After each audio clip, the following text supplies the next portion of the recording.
మహిమ కలుగునుగాక. మన ప్రభువును రక్షకుడైన యేసుక్రీస్తు ఘనమైన నామమున ఈ రాత్రి దైవ సన్నిధి కూడి వచ్చిన మీ అందరికీ మొట్టమొదటిగా ప్రత్యేక వందనాలు. అందరు బాగున్నారా? సరి గట్టిగా దేవునికి స్తోత్రం చెబుదాం. దేవుని మహా ఉచితమైన కృపచేత గడిచిన కాలమంతా కాపాడబడి ఈ రాత్రి మరొకసారి ప్రభు యొక్క పాద సన్నిధిలో మనందరం కలిసి ప్రభును స్తుతించడానికి, ఆరాధించడానికి ఈ మంచి సమయాన్ని ప్రభు ఇచ్చారు. చాలా విపరీతమైన గాలుపుల నుంచి చల్లబడ్డాం. ఈరోజు మధ్యాహ్నం నుంచి చక్కగా వర్షం కొంచెం జనాలను నిమ్మలపరిచింది. దాని మీద ఎక్కువ పెందలకాడే రెస్ట్ అవర్కి వెళ్ళిపోరు చాలామంది. ఏదేమైనా దేవుని సన్నిధిలో మనం ఉండుట ఇది దేవుడు మనకిచ్చిన గొప్ప భాగ్యం. ఇంతవరకు పాటలు పాడాం, ప్రభుని స్తుతించాం, ఆరాధన చేసాం. కొద్ది నిమిషాలు దేవుని యొక్క వాక్యాన్ని మనం జ్ఞానం చేద్దాం. ఈ కడవరి దినాల్లో దేవుని సన్నిధానంలో మనకున్న సమస్యల కొరకు, మనకున్న ఇరుకుల కొరకు, మనకున్న ఇబ్బందుల కొరకు, మనకు ఏది అవసరమో వాటి కొరకు ప్రభు సన్నిధిలో ఎలాగో మనం ప్రార్థించాలి. కలిగే శోధన ఉంది, శోధన నుంచి విడుదల పొందాలంటే, అనారోగ్యం ఉంది, అనారోగ్యాన్ని నుంచి స్వస్థత పొందాలంటే, సమస్యలు ఉన్నాయి, సమస్యల నుంచి విడుదల పొందాలంటే, ఏదైనా అవసరం ఉంది, అవసరం తీర్చబడాలంటే ఎలాగ ప్రభు సన్నిధిలో ప్రార్థన చేయాలో ఒక్క మాట మీద రెండు మాటలు చెప్పి నేను త్వరగా ముగిస్తాను. అపోస్తలుల కార్యములు 12వ అధ్యాయము 5వ వచనం. అపోస్తలుల కార్యములు 12వ అధ్యాయము 5వ వచనం. పేతురు చెరసాలలో ఉంచబడను, సంఘమైతే అతని కొరకు అత్యాసక్తితో దేవునికి ప్రార్థన చేచుండెను. దేవునికి స్తోత్రం చెబుదాం. ఇక్కడ మనం గమనిస్తే పేతురు గారు చెరసాల్లో ఉంచబడ్డాడు. ఎందుకు చెరసాల్లో ఉంచబడ్డాడు? మరి దొంగతనం చేశాడా, ఏదైనా తప్పు చేశాడా, ఎవరినైనా హత్య చేశాడా, ఎవరినైనా కొట్టాడా? పేతురు గారిని ఎందుకు చెరసాల్లో ఉంచారు అని అంటే అవేమీ ఆయన చేయలేదు. ఆయన చేసిందల్లా ఏంటి తెలుసా? సువార్త చేస్తున్నాడు. యేసు ప్రభుని అనేకులకు పరిచయం చేస్తున్నాడు. ఆయన అనేకుల కొరకు ప్రార్థన చేస్తుంటే అద్భుతాలు జరుగుతున్నాయి. మరి ఇటువంటి వ్యక్తిని ఆనాటి నాయకులు బయట ఉంచితే రాగల దినాల్లో మరి ఇంకా ఎక్కువ ఇతను విస్తరించిపోతాడు కనుక తన సరసాల్లో వేసి బంధించి చంపేయాలనుకున్నారట. ఈ విషయం ఎవరికి తెలియదు, కానీ తీసుకెళ్ళి సరసాలు వేశారు. కానీ సంఘానికి ఈ విషయం తెలిసిందట. ఇలాగా పేతురు గారిని చెరసాల్లో వేశారనే సంగతి తెలియగానే అటువంటి భయంకరమైన పరిస్థితుల్లో, ఎలాంటి పరిస్థితులు అయ్యి పేతురు గారిని తీసుకెళ్ళి చెరసాల్లో వేశారంటే, అయ్యో సంఘంగా మనం కూడి ప్రార్థన చేస్తే మనల్ని మన ముందే తీసుకెళ్ళిపోతారు బాబోయ్, మనకు అసలే భయం ఎందుకు వచ్చిందని చెప్పి చాలామంది దేవుని సంధిలో ప్రార్థన చేయలేనటువంటి పరిస్థితులు అయ్యి. అంతే కదా? ఎందుకంటే పేతురు గారిని తీసుకెళ్ళి చెరసాల్లో వేశారు. మరి వీళ్ళు ప్రార్థన చేయగలరా? అలాంటి పరిస్థితిలో కూడా ఎవరు ఆశ్రయం ఇవ్వలేనటువంటి పరిస్థితిలో మరియా అనేటువంటి ఒక సహోదరి తన ఇంటిలోనికి అందరిని ఆహ్వానించిందట. సంఘంగా అందరూ ఆ ఇంటికి వెళ్ళారట. ఆ ఇంటికి వెళ్ళి పేతురు గారు, ప్రభువా నీ సేవకుని విడుదల కలిగించు, చెరసాల నుంచి బయటికి తీసుకురా నాయన, నీ సేవ ఇంకా చేయవలసి ఉంది, పరిసరే జరిగించవలసి ఉంది అయ్యా, అనేక ఆత్మల కొరకు భారం కలిగి ప్రార్థన చేయవలసి ఉంది, నీ సేవకుని బయటికి తీసుకురా నాయన అని చెప్పంట. సంఘం అంటే ఎలా చేస్తుంది? అత్యాశక్తితో వాళ్ళు ప్రార్థన చేస్తూ ఉన్నారట. గట్టిగా దేవునికి స్తోత్రం చెప్దాం. ఎలాగా? అత్యాశక్తితో ఒకరినొకరు పురుగొల్పుకొని అందరూ ఆ సేవకుని నడిపించు నాయన, మా సేవకుని బయటకు తీసుకురా నాయన అని వాళ్ళందరూ ఏకస్వరముతో అత్యాసక్తితో ప్రార్థన చేస్తున్నారట. ఈరోజు ఈ ఆసక్తి మనలో ఉందా? అయ్యా మా సంఘాన్ని దీవించు నాయన, మా సేవకుని దీవించు నాయన, మా దేశాన్ని దీవించు, మా రాష్ట్రాన్ని దీవించు, మా గ్రామాన్ని దీవించు, మా కుటుంబాన్ని దీవించు, మా బిడ్డలను దీవించు, మా విరోధులను దీవించు, అయ్యా ఆశీర్వదించు అని ఆసక్తితో ప్రార్థన చేయగలిగే మనసు మనము కలిగి ఉన్నామా? ఆనాడు వాళ్ళ ఆసక్తితో ప్రార్థన చేయటం వల్ల ఏం జరిగిందంట? అద్భుతం జరిగింది. ఎలాగా? పేతురు గారు సరసాల్లో నిద్రపోతున్నారు, కానీ జరిగిన సంగతి ఏంటి తెలుసా? వీళ్ళ ప్రార్థన మరి ఎక్కువగా ఆసక్తి కలిగి ప్రార్థన చేయటం వల్ల దేవుడంట సరసాల్లో ఉన్న పేతురు యొద్దకు ఎవరిని పంపాడట? దేవదూతను పంపాడట. దేవునికి స్తోత్రం చెబుదాం. దేవదూత వెళ్ళి ఆ సరసాల్లో పేతురున్నటువంటి గదిలో నిలిచిందట. నిలవగానే దేవదూత వెళ్ళగానే ఏం కలిగింది? గొప్ప వెలుగుతో ఆ స్థలమంతా నింపబడ్డదట. దేవదూత నిద్రపోతున్న పేతురు గారి దగ్గరికి వచ్చిందట. పేతురు లేగని చెప్పి అతన్ని తట్టి లేపిందట. నువ్వు నడుమునకు దట్టి కట్టుకో, నీ పై వస్త్రం పైన వేసుకుని పాదములకు జోడు తొడుక్కుని ఇదిగో నా వెంబడి రమ్మని దేవదూత పేతురును సిద్ధపరిచి బయటికి తీసుకురావడానికి నిశ్చయించుకుందట. గట్టిగా దేవునికి స్తోత్రం చెబుదాం. ఇప్పుడు వెంటనే పేతురు గారు దేవదూత వెనకాల వచ్చేస్తుంటే అప్పుడు వరకు బయటకు వచ్చేదాకా 2 గేట్లు 3 గేట్లు దాటేదాకా బయటకు వచ్చేదాకా కూడా పేతురు గారు దర్శనం అనుకున్నాడట. ఇది నాకు దర్శనం కలగబోతుంది, నా దేవుడు నన్ను ఇలా ఇడిపిస్తాడేమో అని అనుకుంటున్నాడట. ఆ మెయిన్ ఘాటి దాటి వచ్చిన తర్వాత దేవుని దూత అందంట, ఇదిగో పేతురు, ఇదే రోడ్డు, తిన్నగా వెళ్ళు, నువ్వు వెళ్ళవలసిన ఇంటికి ఈ త్రోవ తీసుకువెళ్తుందని చెప్పి దేవుని దూత తప్పుకుందట. అప్పుడు వరకు కూడా పేతురు గారు అనుకున్నాడట ఇది దర్శనము అని. ఎప్పుడైతే ఆ రోడ్డు మార్గం గుండా నడుచుకుంటూ వెళ్తున్నాడో ప్రార్థన చేసి వాళ్ళు ఇంకా ప్రార్థన చేస్తుండగానే ప్రార్థన ముగియకుండానే పేతురు గారు ఆ ఇంటి తలుపు తట్టాడట. గట్టిగా దేవునికి స్తోత్రం చెబుదాం. హల్లెలూయా. నిజమండి, అద్భుతం జరిగింది. ఎలా ప్రార్థన చేస్తే? ఆసక్తితో, అత్యాసక్తితో వాళ్ళు భారం కలిగి ప్రార్థన చేశారు. ప్రార్థన ముగియకుండగానే ఏం జరిగింది తెలుసా? దేవుడు అద్భుతం చేశాడు. సరసాల్లో ఉంచబడ్డ పేతురు గారిని వెలుపలకు తీసుకొచ్చాడు, క్షేమంగా బయటికి తీసుకొచ్చాడు. వాళ్ళతో పాటు కలిసి ప్రభును స్తుతించే స్థలానికి దేవుడు పేతురు గారిని నడిపించాడు. గట్టిగా దేవునికి స్తోత్రం చెబుదాం. హల్లెలూయా. ఆనాటి పేతురు గారి యొక్క సంఘస్థులందరూ అత్యాసక్తితో ఏం చేశారట? ప్రార్థన. ఆ ప్రార్థన వాళ్ళకి అద్భుతం చేసింది. నీ ప్రార్థన ఎటువంటిది? రాత్రి ఈ ఆసక్తి కలిగిన ప్రార్థన ఉందా? నిర్లక్ష్యపాత్మని నలుముకుందా? దేవుని సన్నిధి అంటే నీకు ఇష్టం కావట్లేదా? దేవుని సన్నిధి అంటే నీకు అస్సలే భారంగా ఉందా? ఈ రాత్రి ఒకసారి ఆలోచన చేసుకోండి. రేపు మంది కాదు, రేపు ఏం జరుగునో మనకి తెలియదు. మరి 84 కీర్తన 2వ వచనంలో మనం చూస్తే కోరహ కుమారులు అంటున్నారు, యెహోవా సన్నిధికి నేను ఎప్పుడు వెళ్ళేదను, యెహోవా మందిరావనమును చూడాలని నా ప్రాణము ఎంతో ఆశపడుచున్నది, అది సొమ్ము చెల్లుచున్నది. జీవము గల దేవుని దర్శించుటకు నా హృదయమును నా శరీరమును ఆనందముతో ఏమేస్తుంది? కేకలేస్తుంది. చూడండి, కోరహ కుమారులు చెప్తున్నారు, అయ్యా నీ మందిరం ఆవరణము చూడాలని, నీ మందిరములో గడపాలని, నీ సన్నిధిలో నిలవాలని, నీతో సహవాసం చేయాలని, నీ దగ్గర మా అవసరతలు నీ దగ్గర పాదాల దగ్గర చెప్పుకోవాలని, నీ దగ్గర మొరపెట్టుకోవాలని, నీ సన్నిధిలో నిలిచి పాడాలని, నీ సన్నిధిలో సాక్ష్యం ఇవ్వాలని, ఇదిగో అయ్యా మా హృదయం ఎంతో ఏం పడుతుంది తెలుసా? ఆశ పడుచున్నది, అది సొమ్ము చెల్లుచున్నది. జీవము కలిగిన దేవుని దర్శించడానికి ఎవరినంట?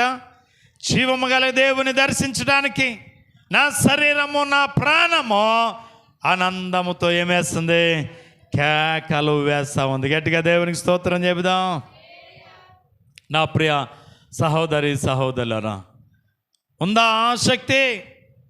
దేవుని సన్నిధిలో కోరహ కుమారులను మనం గమనిస్తే వాళ్ళు ఎంత మంచి ఆసక్తి కలిగి ఉన్నారో మందిరం ఎడల. నేను అనుకుంటున్నాను చాలామంది శుక్రవారం ఇంకా రాకుండా ఉంటే బాగున్నేమోనని, ఆదివారం వచ్చి అయ్యి బాబా వెంటనే వచ్చేసిందా ఇంకా రాకుండా ఉంటే బాగుంది అనుకుంటున్నారేమో. చాలామంది నిర్లక్ష్యపు స్వభావం, దేవుని సన్నిధి అంటే నిర్లక్ష్యం చేస్తున్నారు. నా ప్రియ సహోదరులారా, ఆయన సన్నిధిలో ఒక్క దినము గడిపితే అన్నాడు ప్రభు, ఒక పూట ఆయన సన్నిధిలో గడిపితే, ఒక రాత్రి ఆయన సన్నిధిలో గడిపితే 1000 దినాల ఆశీర్వాదం అన్నాడు. ఎందుకు పోగొట్టుకుంటున్నారు ఆశీర్వాదాన్ని? ఎందుకు చేతులారా ఆశీర్వాదానికి దూరం అవుతున్నారు?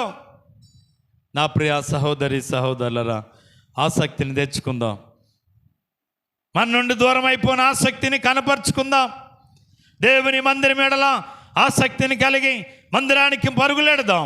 దేవుని సందులో ముందుకు సాగుదాం. నిజమండి, ఆసక్తితో చేయగలిగిన ప్రార్థన ప్రతిఫలాలు ఇస్తుంది, ఆశీర్వాదాన్ని ఇస్తుంది, దీవెన మనకు కలుగజేస్తుంది. ఆనాటి పేతురు గారి సంఘస్థులు చేసిన ప్రార్థన ఫలితం సరసాల నుండి పేతురు గారిని బయటికి తీసుకొచ్చింది. గట్టిగా దేవునికి స్తోత్రం చెబుదాం. ఇంకొక ఆయన ఎలా ప్రార్థన చేశాడో చూద్దాం. యాకోబు రాసిన పత్రిక 5వ అధ్యాయం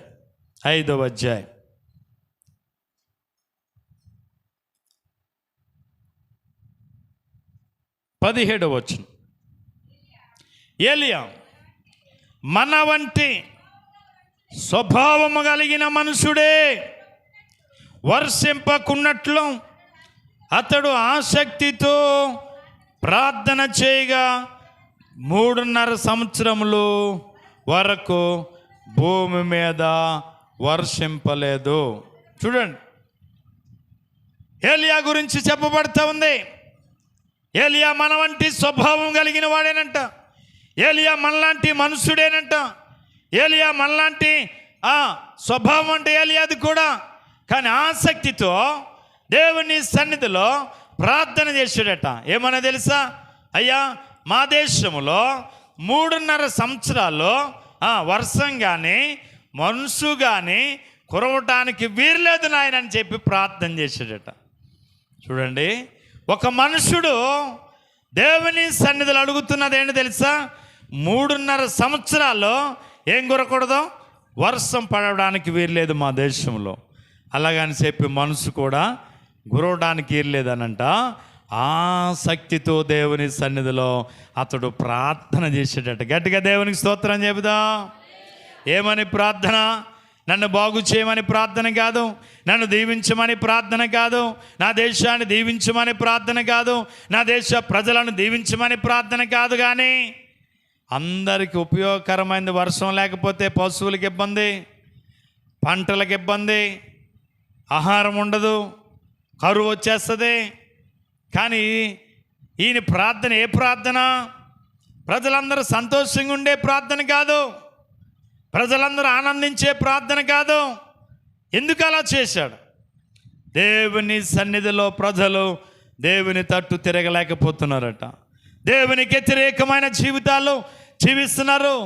ఆ దేశాన్ని వెళ్ళేటువంటి రాజు కూడా అహాబు చాలా వ్యతిరేకమైన విగ్రహారాధన జరిగిస్తూ ఉన్నాడు. ఇది చూచిన ఏలియాకు కోపం వచ్చింది. ప్రభువా, మా దేశంలో 3.5 సంవత్సరాల వర్షము గురవటానికి వీల్లేదని ఆజ్ఞాపించాడంటే దేవుణ్ణి, ప్రార్థన చేసాడంటే దేవుణ్ణి సన్నిధిలో. ఇప్పుడు ఆ ప్రార్థన, ఆసక్తితో చేసిన ప్రార్థన ఎవరు అంగీకరించారట? ఎవరు అంగీకరించారట? దేవుడు అంగీకరించాడట.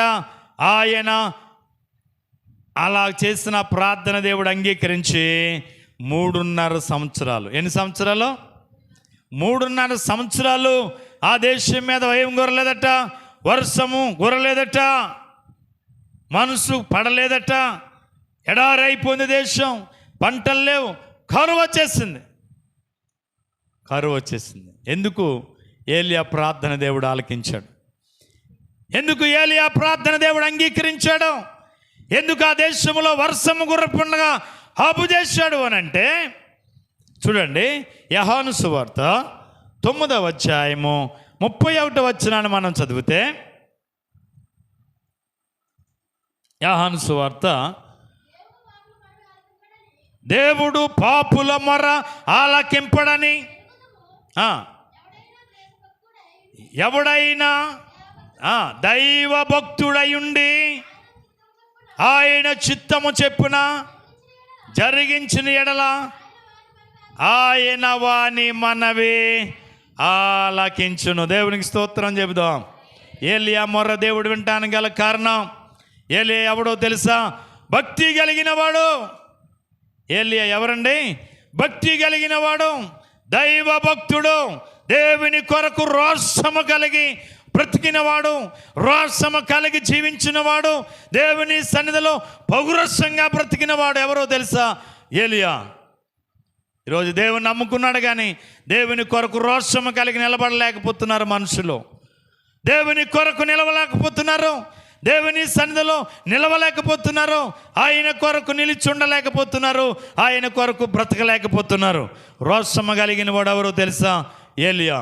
కనుక ఏలియా ప్రార్థన దేవుడు అంగీకరించడానికి కారణం, అతడు దైవ భక్తుడట. ఏ భక్తుడు? దేవునికి భక్తుడు. అతని ప్రార్థన దేవుడు అంగీకరించాడట, అతని ప్రార్థన దేవుడు విన్నాడట, అతడు అడిగినటువంటి విషయాన్ని దేవుడు చేశాడట. 3.5 సంవత్సరాలు వర్షాన్ని ఆపేసాడట. గట్టిగా దేవునికి స్తోత్రం చెబుదాం. ఈ రాత్రి మనవి దేవుడు అంగీకరిస్తున్నాడా? దేవుడు మన ప్రార్థనకు జవాబిస్తున్నాడా? దేవుని సన్నిధిలో మనం చేసే ప్రార్థనకు మనకు జవాబు వస్తుందా? ఏదో చేయాలి కదని చేస్తున్నావా? ఎలాగో మన ప్రార్థన జీవితం ఉంది, ఎలాగో మన ప్రార్థన అనుభవం ఉంది. ఈ రాత్రి ఒకసారి ఆలోచన చేద్దాం. ఈ రాత్రి మనం ఏలియాని గమనిద్దాం. ఏలియా మనలాంటి స్వభావం కలిగిన వాడే, మనలాంటి మనుషుడే. కానీ ఏలియా ప్రార్థన చేయగా ఆసక్తితో ఏలియా చేసిన ప్రార్థన దేవుడు అంగీకరించి వర్షాన్ని 3.5 సంవత్సరాలు ఆపేసాడు. గట్టిగా దేవునికి స్తోత్రం చెబుదాం. కారణం ఏంటి? ఏలియా ఎవరు అనుకుంటున్నాం? ఏలియా దైవ భక్తుడు. ఎవరండి? ఏలియా దైవ భక్తుడు. నేనొక్కనే ఎవరిని నీ పక్షంగా నిలిచిన వాడును, నేనొక్కనే రోషము కలిగిన వాడును అని చెప్తాడు ఆయన. నీ కొరకు నిలబడ్డానయ్యా, ఇదిగో నా ప్రార్థన అంగీకరించాను. ఒకరోజు బయలుదేవత పూజారులకి ఆయనకు వచ్చిన గొడవలో దహన బలి పశువును దహించడానికి ఆకాశం నుండి అగ్ని దింపిన వాడు ఎవరో తెలుసా? ఏలియా. గట్టిగా దేవునికి స్తోత్రం చెబుదాం. ఆయన ప్రార్థన చేసి ఏం దిగి వచ్చింది? ఆకాశం నుండి అగ్ని దిగి వచ్చి దహన బలి పశువును దహించి వెళ్ళింది. ఈ రాత్రి వాక్యం వింటున్న నా ప్రియ సహోదరి సహోదరుడా, నువ్వు ప్రార్థన చేస్తే నీ ప్రార్థనకు జవాబు వస్తుందా? నువ్వు ప్రభు దగ్గర మోకరించి అడిగితే నువ్వు అడిగినటువంటి ఈవులు నువ్వు పొందుకోగలుగుతున్నావా? నీ ప్రార్థన ఈ రాత్రి ఎలాగుంది? ఎలాంటి ప్రార్థన నువ్వు చేయగలుగుతున్నావు? ఆసక్తి కలిగి ప్రార్థన చేసాడంటే ఏలియా. మీరు చూడండి, అతడు మన వంటి ఏం కలిగిన వాడు? స్వభావము కలిగిన వాడే. మీరు అపొస్తలుల కార్యములు 14వ అధ్యాయము 15వ వచనం 17వ వచనం చదివితే అక్కడ రాయబడుతుంది. చూడండి.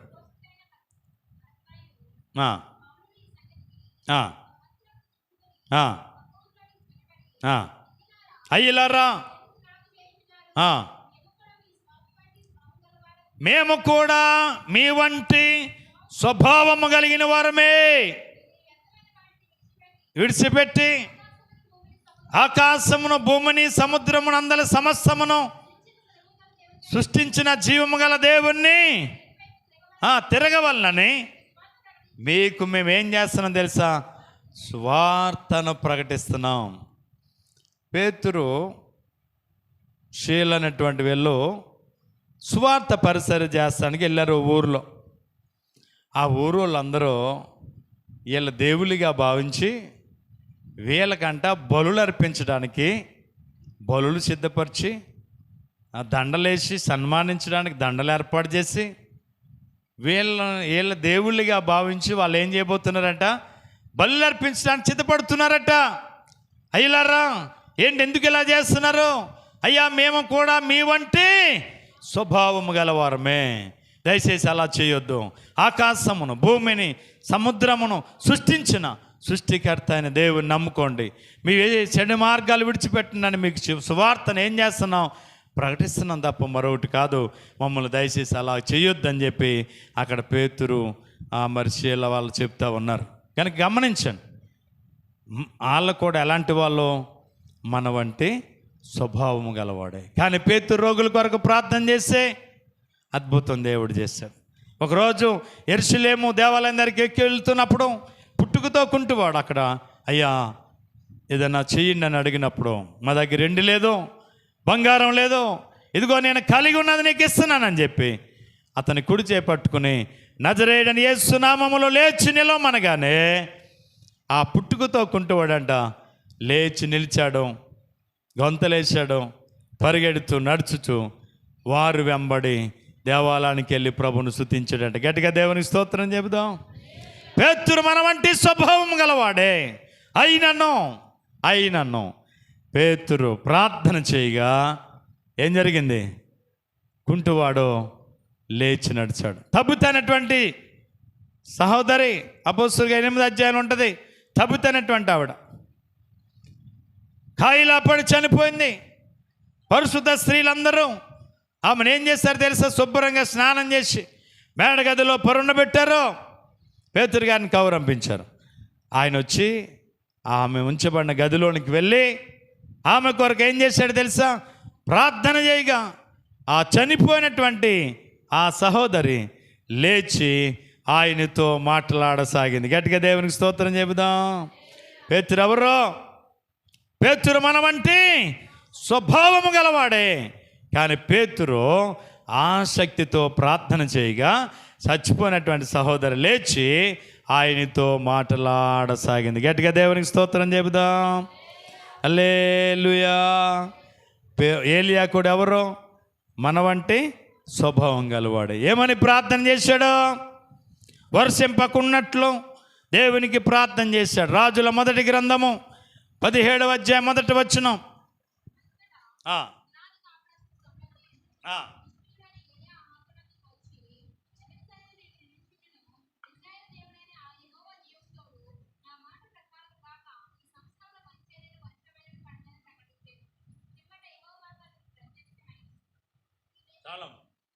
చూడండి, వర్షింపవలదని, వర్షం కొడకూడదని, మనసు పడకూడదని ఏం చేశాడట? ప్రార్థన చేశాడు. ఆ ప్రార్థన దేవునికి అంగీకారమైంది. 18వ అధ్యాయం 1వ వచనం.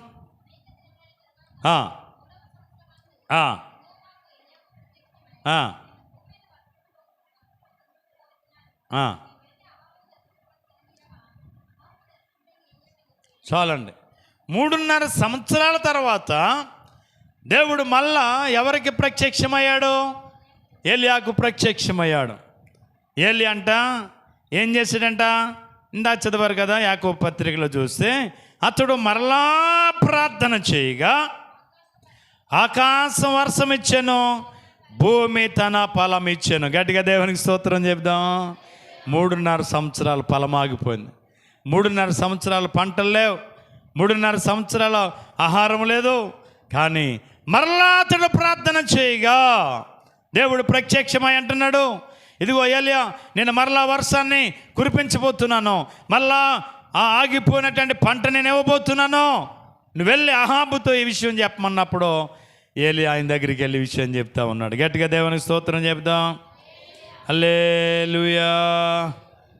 లూకాసు సువార్త 4వ అధ్యాయం, లూకాసు సువార్త 4వ అధ్యాయం 2వ వచనం 25వ వచనం.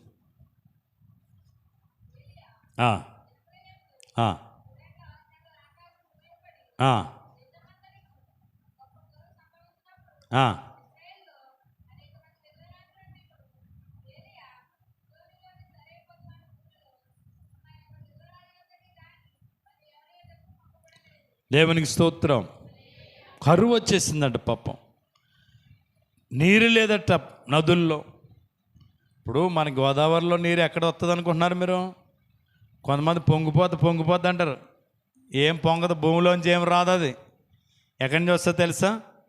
పైన కొండల మీద కురిసేటువంటి వర్షం ఎక్కడికి వస్తుంది? మన నదిలోకి వస్తుంది. ఆ నదిలోకి ఒక్కసారిగా ఎక్కువ వచ్చేటాడికి తెల్లారటాడికి గోదావరి పొంగిపోంది, గోదావరి పొడిసేసిందంటారు. తెల్లారటప్పటికి ముంబై మరి రాష్ట్రంలో కురిసే వర్షమంతా ఎక్కడికి వస్తుందో తెలుసా? మన నదులకు వస్తుంది.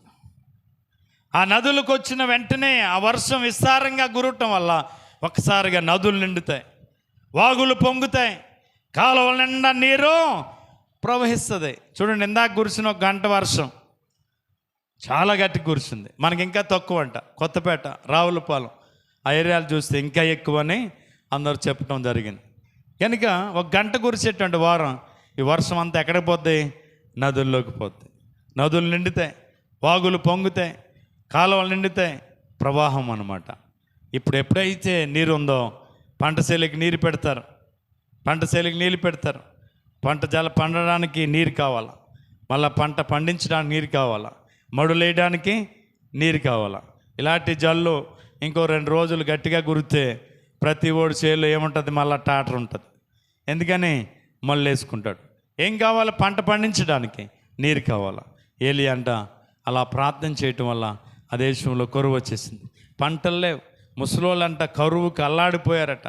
కానీ ఆయన సారేపాతు ఊరికి వెళ్ళాలబ్బాయి, నువ్వు ఎక్కడ ఉండద్దు, నువ్వు సారేపాతు ఊరికి వెళ్ళానంటే దేవుడు. అక్కడ ఒక విధవరాలు నీ కొరకు సిద్ధపరచానంటే దేవుడు. ఇక్కడ చాలామంది విధవరాలు ఉన్నారట, కానీ వీళ్ళెవరి దగ్గరికి అతడు పోలేదట. దేవుడు ఎక్కడికి వెళ్ళమన్నాడో ఆ ఊరు వెళ్ళాడు. అక్కడ సారేపాతు ఊరికి వెళ్ళాడు. అక్కడ ఒక చెట్టు కింద పొలలు ఏరుకునేటువంటి వృద్ధురాల దగ్గరికి వెళ్ళాడు. అమ్మా కొంచెం నీళ్ళు తేమ్మన్నాడు. అలాగే బాబు తెస్తానంది. వచ్చేటప్పుడు ఉత్తి నీళ్ళే కాదు, ఒక అప్పడం తెమ్మన్నాడు. అక్కడ ఆగిపోయింది ఆవిడ. అప్పడం లేదయ్యా, సరిపోవు మాకన్నది. ఆ ఉన్న దాంట్లోనే సీరమ్మ ఇల్లు అన్నాడట. ఉన్న దాంట్లోనే వేయడానికి వచ్చింది, వేసుకుంది, అట్టుకొచ్చింది, ఆయనకి వచ్చింది, మళ్ళా వెళ్ళింది, కొడుకేసింది, మళ్ళా ఉంది, ఆవిడేసుకుంది, మళ్ళాడు పొద్దుటే మళ్ళా దైవజానికి వేసుకొచ్చింది, మళ్ళాడు వాళ్ళిద్దరు వేసుకున్నారు. ఇలాగంటండి 3.5 సంవత్సరాలు ఆ తొట్టులో పిండి అవ్వలేదట, బుడ్డులో నూనె అవ్వలేదట. సమృద్ధైన ఆశీర్వాదం చేత నింపబడ్డది. వీళ్ళు ముగ్గురేనా? కాదు. ఆవిడ అన్నయ్యోళ్ళు, ఆవిడ మేనల్లుళ్ళు, మేనగోడళ్ళు, అక్కోళ్ళు, చెల్లోళ్ళు, వాళ్ళందరూ పిల్లలు అందరూ ఎక్కడికి వచ్చేసారట? సరేపోతే ఎదవరాలు ఇంటికి వచ్చేసారట. ఇంటి నిండా అందరూ బంధువులందరూ ఉన్నారు. ఎన్ని సంవత్సరాల్లో? 3.5 సంవత్సరాలు. ప్రభు కృప చూడండి. బుడ్డులో నూనె అవ్వలేదట, తొట్టులో పిండి అవ్వలేదట. ఇలా ఎంతమంది తిన్నా సమృద్ధిగానే ఉందంట. ఎవరిచ్చారు ఆశీర్వాదం? ఎవరు ఇవ్వాలా? దేవుడు ఇవ్వాలి మనకి ఆశీర్వాదం. దేవుడు ఇవ్వకపోతే ఎవడు ఆశీర్వదించబడలేడు, ఎవడికి సమృద్ధి దొరకదు. నా ప్రియ సహోదరి సహోదరులారా, దేవుని సన్నిధిలో అతడు చేసిన ప్రార్థన ఎవరు అంగీకరించారు? దేవుడు అంగీకరించాడు. మళ్ళా వర్షం కురిసింది, పొలం ఆహారం ఇవ్వటం మొదలెట్టింది, పంట పండించడం మొదలుపెట్టారు. సమృద్ధైన ఆహారం చేత ఆ దేశ ప్రజలను మళ్ళా నింపబడ్డారట. గట్టిగా దేవునికి స్తోత్రం చెప్దాం. హల్లెలూయా. 18వ అధ్యాయం రాజుల మొదటి గ్రంథం 42వ వచనం.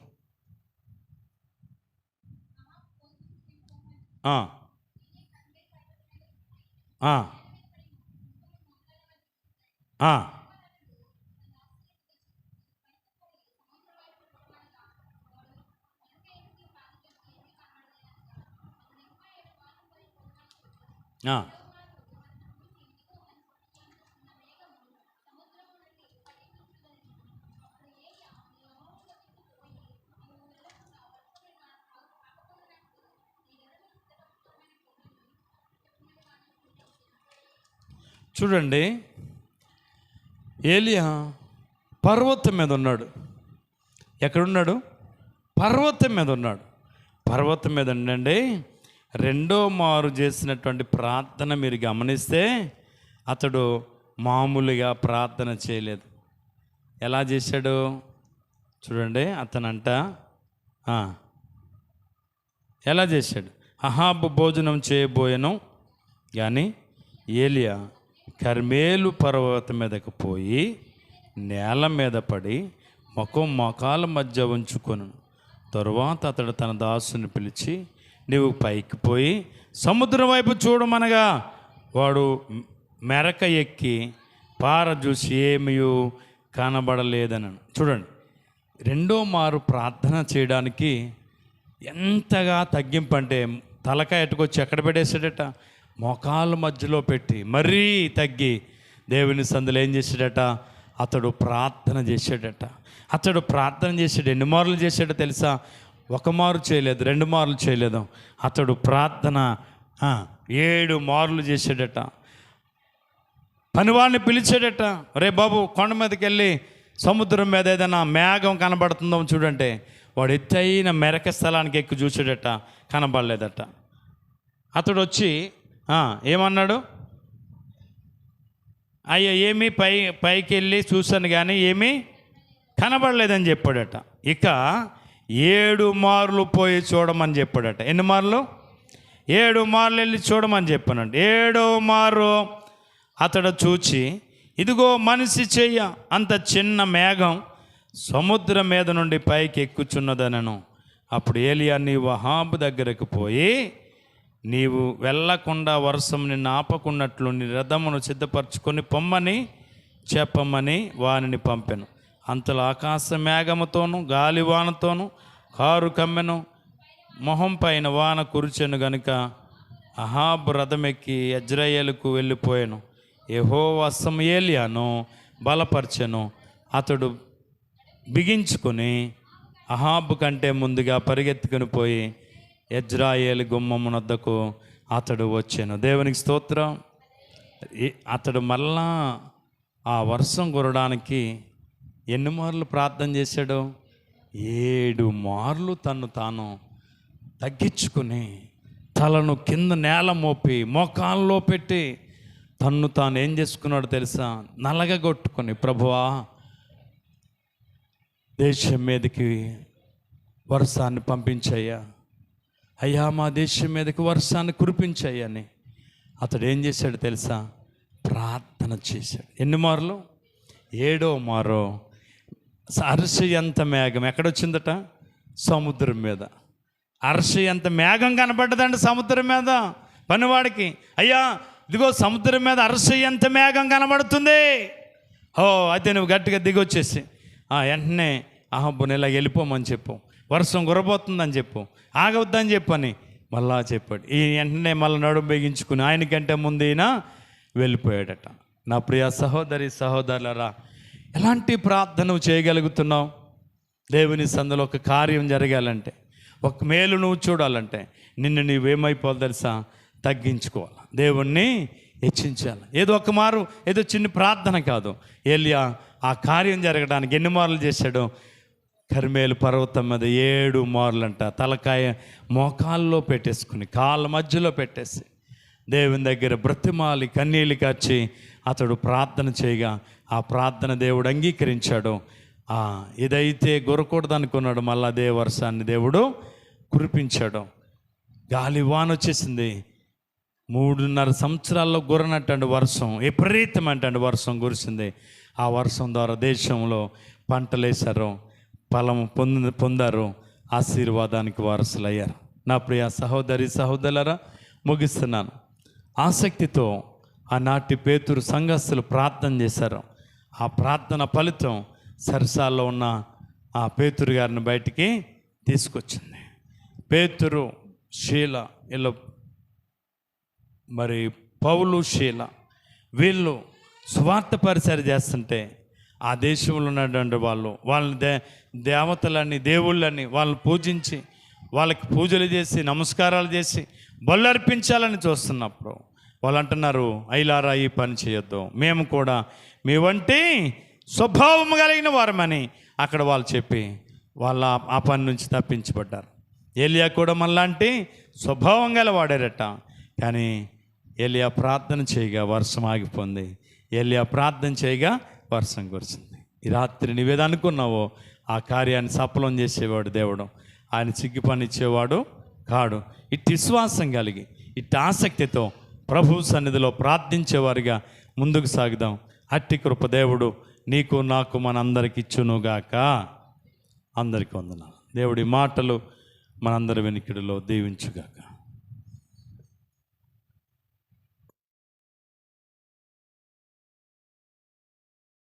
మహాపరిశుద్ధుడైన తండ్రి, నీ పరిశుద్ధమైన ఘనమైన ఉన్నతమైన నామానికి వందనాలు ప్రభువా. నీ ఉచితమైన మహాకృపచేత గడిచినటువంటి దినములన్నీ కాపాడావు.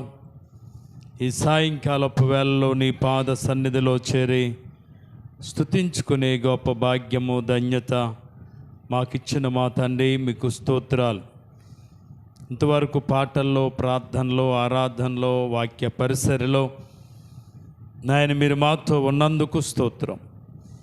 ఆనాడు ప్రభువా అత్యాసక్తితో మరి పేతురు సరసాల్లో ఉంచినప్పుడు సంఘము ప్రార్థన చేస్తే సరసాల్లో నుంచి నీవు ఎలాగూ బయటకు తీసుకొచ్చావో, ఆసక్తితో ఏలియా ప్రార్థన చేస్తే 3.5 సంవత్సరాలు వర్షాన్ని ఎలాగ ఆపు చేసావో, అలాగా ఆపు చేయడానికి లేక ఏలియా ప్రార్థన వినటానికి గల కారణం ఏంటంటే అతడు భక్తుడని, యెహోవా భక్తులను వారు చేయగా ప్రార్థన ఆలకించి వాళ్ళకు ప్రతిఫలం ఇస్తావని నీ లేఖనంలో మాతో మాట్లాడావు తండ్రి. ఈ రాత్రి విన్నాము, విడిచిపెట్టడం కాదు కానీ అత్యాసక్తి కలిగిన ప్రార్థన అనుభవంలోకి మమ్మల్ని నడిపించండి. నీ దగ్గర మేలులు పొందేటువంటి అనుభవంలోకి ముందుకు నడిపించండి. నువ్వు మాటిచ్చి తప్పే దేవుడు కాదు నాయన.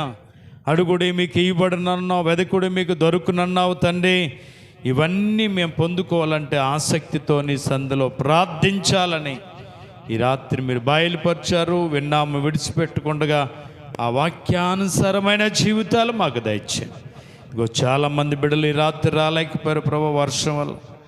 అయ్యా వాళ్ళందరినీ ప్రేరేపించి ఆదివారం ఉదయకాల ఆరాధనలో ప్రతి ఒక్క బిడ్డ వచ్చి నేను ఆరాధించుకుని స్తుతించుకుని భాగ్యం ఇవ్వండి. నిర్లక్ష్యపాత్మ ప్రజల్లోంచి తీసివేయండి. ఒకవేళ శోధకుడు వాళ్ళని శోధిస్తుంటే, దురాత్మ శక్తులు, అంధకార క్రియలు నిర్లక్ష్యపాత్మను కలిగిస్తుంటే ఇప్పుడే యేసు నజరేయుడైన యేసు అధికారగల నామములో ప్రతి నిర్లక్ష్యము కలగజేసే నిర్లక్ష్యపాత్మను యేసు నామములో విడుదల పొమ్మని ఆజ్ఞాపిస్తున్నాం. దుష్టుడు పన్నాగములు ఏమని ఉంటే లయపరచమని ప్రార్థన చేస్తున్నాను. గ్రామంతా ప్రతి కుటుంబాన్ని దీవించండి. మందిర వేడల గొప్ప ఆసక్తినివ్వండి. నిర్లక్ష్యపు స్వభావాలు తీసివేయండి. ఆశీర్వాదానికి వారసులుగా చేయండి. మేలుతో నింపండి. ఈ రాత్రి మా ప్రార్థనలు, మా విజ్ఞాపనలు పాసం చేర్చుకోండి. వచ్చిన చిన్న బిడ్డ మొదలుకొని పెద్దవారు వరకు మీ దేవుళ్ళతో నింపండి. బిడ్డలు తీసుకొచ్చిన కానుకలు దీవించండి. అయా ప్రత్యేకమైన ఆశీర్వాదాలతో బిడ్డలు నింపండి నాయన. ఈ నెలలో నాయన లక్షవారం నాయన విజయ వివాహం జరగబోతుంది ప్రభు. ఆశీర్వాదకరంగా జరిగించండి. వాతావరణం అనుకూలపరచండి అయ్యా. సమస్యను క్రమపరచండి. నీకు మహిమకరంగా, యవన బడుకు దీవెనకరంగా కార్యాలు మీరు జరిగించి నీ నామాన్ని మహిమ తెచ్చుకోమని ప్రార్థన చేస్తున్నాను. గొప్ప దేవుడు, ఆశ్చర్యకరుడా, మీకు వందనాలు. నువ్వు నిన్న నేడు కూడా ఏకరీతిగా ఉన్నవాడువు, అన్నవాడువు, నమ్మదగినవాడు. నీవే నీ గొప్ప కార్యాలు జరిగించండి. సంఘ సరదృశ్యాల పరచండి. సంఘ చుట్టూ నీ కంచి వేయండి. ప్రతి బిడ్డ చుట్టూ నీ కాపుదల ఉంచండి. ఏ దుష్టుడు కుతంత్రాలు లేకుండా, ఏ అపవాది శోధించకుండా ప్రతి బిడ్డ చుట్టూ నీ కంచి వేసి కాపుదల ఉంచి మహిమ తెచ్చుకోండి. ఈ రాత్రి మా ప్రార్థనలు, మా విజ్ఞాపన నీ పాత్ర అందించుకుని ప్రతిఫలం ఇవ్వండి. అంతేకాదు ప్రభా, యూట్యూబ్లో ప్రతి శుక్రవారం, ఆదివారం వాక్యం వింటున్న మా ప్రియ సహోదరులందరినీ కూడా వారి బిడ్డలను, వారి కుటుంబాలు దీవించి ఆశీర్వదించి కృపలో వర్ధల చేయండి. ఘనత, మహిమ, ప్రభావాలు మీరే పొందండి. యేసయ్య శక్తి గల నామమున ప్రార్థించి స్తుతించి అడిగి వేడుకొనుచున్నాం పరమ తండ్రి. ఇప్పుడు మన తండ్రి అయిన దేవుని యొక్క ప్రేమయు, కుమారుడని యేసుక్రీస్తు వారి యొక్క కృపయు, పరిశుద్ధాత్మికమైన సహవాసము, సమాధానం కూడి వచ్చిన మనందరికును, మరి ముఖ్యంగా ఈ దినం బర్త్డే జరిపించుకున్నటువంటి అనుభవకును, వారి కుటుంబానికి, అలాగే ఈ రాత్రి బర్త్డే సందర్భంగా వారు చేసిన ప్రతి పలహారాలకి అన్నిటికీ ప్రభు కృప నిత్యము తోడై నడిపించునుగాక. ఆయన సన్నిధి కాంతి మన మీద, మన బిడ్డల మీద, మన కుటుంబాల మీద, సంఘం మీద, గ్రామం మీద నిత్యము నిలుచునుగాక. యేసు రక్తమేచ్చ, సిలువ రక్తమేచ్చ, ప్రవేశు రక్తం సంపూర్ణ విషయం, అపవాదికి ఎలుకనంత నాశనము కలుగునుగాక. Amen, amen, amen. అందరికీ వందనాలు.